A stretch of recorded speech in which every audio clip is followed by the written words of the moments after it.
হঠাৎই শোকস্তব্ধ টলিপাড়া। আচমকা এত কিছু হয়ে যাবে কেউ ভাবতেই পারেনি। আজ মঙ্গলবার সকালে দক্ষিণ কলকাতার বাড়িতেই প্রয়াত হলেন জনপ্রিয় অভিনেত্রী রাইমা সেনের বাবা তথা অভিনেত্রী মুনমুন সেনের স্বামী ভরতদেব বর্মা।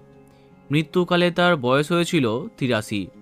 একসময় একাধিক ছবিতে দর্শকের মনে ঝড় তুলতেন অভিনেত্রী মুনমুন সেন।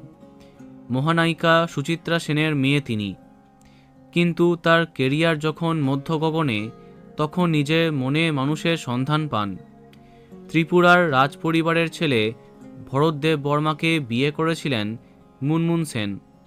নিজে দাঁড়িয়ে থেকে মেয়ের বিয়ে দিয়েছিলেন মহানায়িকা। কিন্তু আজ ৪৬ বছরের দীর্ঘ দাম্পত্যে ইতি। প্রয়াত হয়েছেন ভরতদেব বর্মা। তাকে হারিয়ে শোকস্তব্ধ স্ত্রী মুনমুন সেন এবং তাদের মেয়ে রিয়া এবং রাইমা সেন।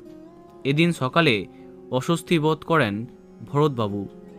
দ্রুত খবর যায় ঢাকুরিয়ার বেসরকারি হসপিটালে। সেখান থেকে গাড়ি আসার আগেই সব শেষ। বাবাকে হারিয়ে ফেললেন মুনমুন সেনের দুই কন্যা রিয়া, রাইমা। শোকস্তব্ধ মহানায়িকার গোটা পরিবার। বন্ধুরা, ভিডিওটি এইটুকুই।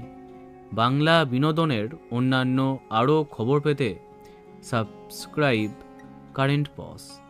ধন্যবাদ।